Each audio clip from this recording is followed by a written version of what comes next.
샬롬, 성사감리교회 사순절 빅리드 프로젝트 제21차입니다.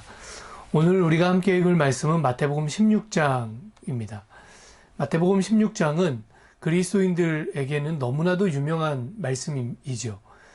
왜냐하면 지난 2000년 동안 모든 그리스도인들이 예수님을 향하여 드린 놀라운 고백이 시작되는 장면이기 때문입니다. 주는 그리스도시요 살아계신 하나님의 아들이시니이다 하는 이 고백 말이죠. 하지만 마태복음 16장은 이 베드로의 고백 이상의 값진 보화를 품고 있는 말씀입니다. 어쩌면 마태는 이 16장을 기록하기 위해서 여러 차례 손을 모아 기도하며 정성껏 이 장면을 기록했는지도 모릅니다. 마태복음 16장은 두 가지 의미에서 아주 중요한 가치를 가진 말씀입니다. 아주 중요한 주제를 다루고 있는데 그 첫 번째는 교회론이에요. 아시아와 유럽 여러 지역을 다니며 교회를 세웠던 바울의 교회론은 교회를 세우면서 겪게 되는 또는 세워진 교회가 겪는 여러 가지 현실적인 문제들에 대한 대답으로서 주어지는 교회론입니다. 그러니까 바울의 교회론은 아주 현실적이죠. 반면에 오늘 마태복음이 우리에게 알려주는 이 마태의 교회론은 세상 속의 그리스도인들이 처한 종말론적인 위치, 그리고 하나님 나라의 선교적 측면에서 교회는 무엇인가 하는 것에 대한 대답을 우리에게 줍니다. 너무 설명이 어려운데 쉽게 얘기하면 이런 것입니다. 바울의 교회론은 현실적인 교회론이고요. 마태의 교회론은 이상적인 교회론, 그리고 아주 이론적이고 영원한 교회론입니다. 여러분, 현실성이 없는 이론은 보기에는 좋아 보일지 몰라도 별로 쓸데는 없는, 그러니까 장식품 같은 그런 것이죠. 그런 의미에서 바울이 우리에게 가르쳐주는 현실적인 교회론은 너무너무 중요한 가치가 있습니다. 그런데 이론이 없는 현실적인 답변은 뿌리가 없는 처세술에 불과합니다. 그래서 현실에 발맞추어 사는 데는 크게 무리가 없고 지장이 없을지 몰라요. 그러나 자기 스스로를 개혁해야 하는 순간, 또는 세상을 향하여 어떤 분명하고 명확한 답변을 주고 영향력을 주어야 하는 순간, 그러한 결정적인 순간에 힘을 발휘할 수가 없습니다. 그런 의미에서 오늘 마태복음이 우리에게 알려주는 이 마태의 교회론, 이 이론적 교회론은 너무나도 중요합니다.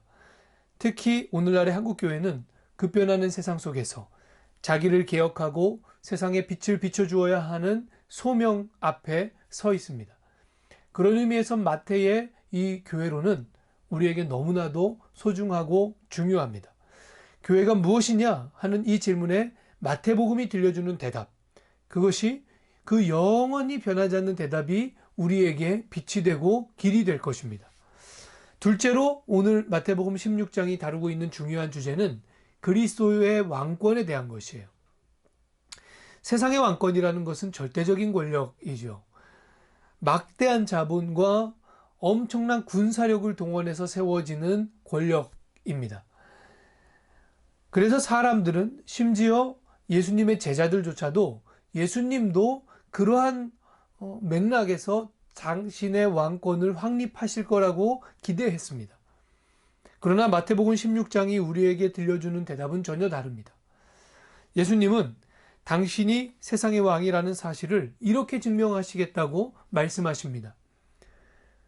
예수 그리스도께서 자기가 예루살렘에 올라가 장로들과 대제사장들과 서기관들에게 많은 고난을 받고 죽임을 당하고 제3일에 살아나야 할 것을 제자들에게 비로소 나타내시니. 그렇습니다. 그분의 왕권은 자기를 부인하고 십자가를 지심으로 확립되는 왕권입니다. 특별히 그리스도의 왕권에 대해 말씀하는 이 두 번째 주제는 사순절을 보내고 있는 우리에게 너무나도 중요한 주제이죠. 저는 모태신앙으로 42년 동안 교회 안에서 살았습니다. 그 교회가 없는 삶을 단 한 번도 경험해 본 적도 없고 상상조차 할 수가 없습니다. 심지어 감사하게도 하나님의 부르심을 받고 목사가 되었습니다.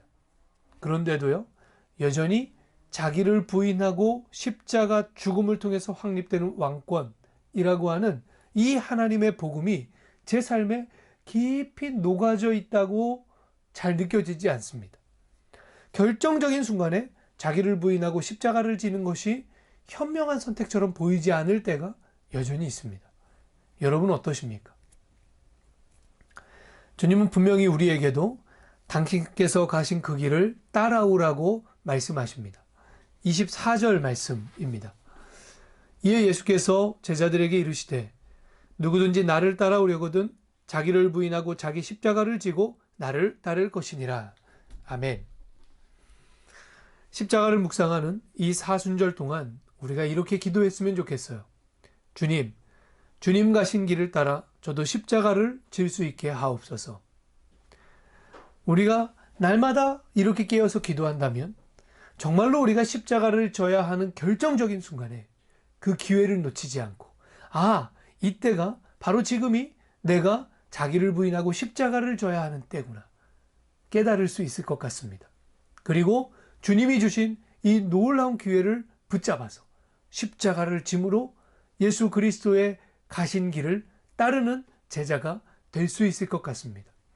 이 사순절에 우리의 마음 깊이 그 십자가의 길을 사모하는 그 마음이 있기를 바라고 묵상하기를 바라고 또한 특별히 그 길을 따라가게 하여 달라고 기도하는 저와 여러분 될 수 있기를 주님의 이름으로 부탁을 드립니다.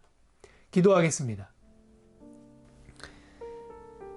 아버지 하나님, 자기를 부인하고 십자가를 지심으로 왕권을 세우신 그리스도의 기이한 역사가 참으로 놀랍습니다.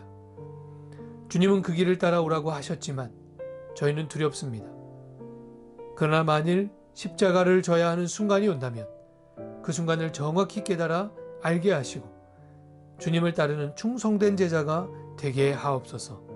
예수님의 이름으로 기도합니다. 아멘. 여러분 오늘 하루도 예수 그리스도와 함께 동행하시고 십자가로 승리하시기를 바랍니다. 주님 오늘도 우리에게 이렇게 고백하고 계십니다. 당신은 아바의 사랑받는 자녀요, 아바의 기쁨입니다.